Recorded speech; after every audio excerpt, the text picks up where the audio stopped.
Why is Cleveland so impoverished? 12.33% of households are living in poverty in the United States. In Cleveland, it's 31.1% of households, landing it as one of the most impoverished big cities in the US. The other big cities in Ohio are also struggling with poverty, but Cleveland's the worst. What's really interesting to me is that the county that Cleveland is in, Cuyahoga, has a much lower poverty rate than Cleveland does at 16.3%. This tells me that Cleveland proper has a lot of poverty-stricken homes while the suburbs are doing mostly fine. I say mostly because they're still higher than the national poverty rate. So I dived in to see just why Cleveland is struggling with poverty so much. For starters, I look at this GDP line, and it mostly resembles the nation's curve, just at a much slower pace. This tells me that the economy is mostly stable, but why isn't it keeping up with the rest of the country? Then I realize why when I look at the economic vitality. In layman's terms, economic vitality uses the stock market to measure the overall economic health of the area. And you can see that it's been on a downward spiral for both Cuyahoga County and the state. So now let's look at what industry is so unstable that could be causing this. And after doing a little research, I found that the primary industry in Cleveland since 1900 has been steel and iron. In the past, the growth was explosive. Fueled by 2 world wars, the local economy was doing great.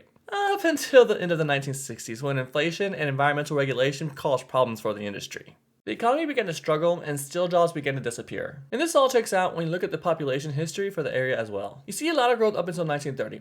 Then there's a lull up until 1940 when World War II begins. So growth begins again with the rise in demand for steel. And then in 1970 we see a decline in population as the steel jobs begin to disappear from the things we mentioned earlier like inflation and environmental regulation. A decline in population means less tax dollars for the city, so schools and infrastructure can't be maintained due to a lack of funds. So for those who want to stay, the people with the means are able to move to suburban communities, while the poor population has to stay within city limits. Which can explain why Cleveland has such a higher poverty rate than Cuyahoga County as a whole. So from what I can see, the fall of the steel industry is Cleveland's main culprit in its impoverished community. So a new industry needs to be developed to get the city back into a positive direction, which largely comes from city management. So what do you think Cleveland should do to reinvigorate its economy? And be sure to follow for more US city demographic deep dives.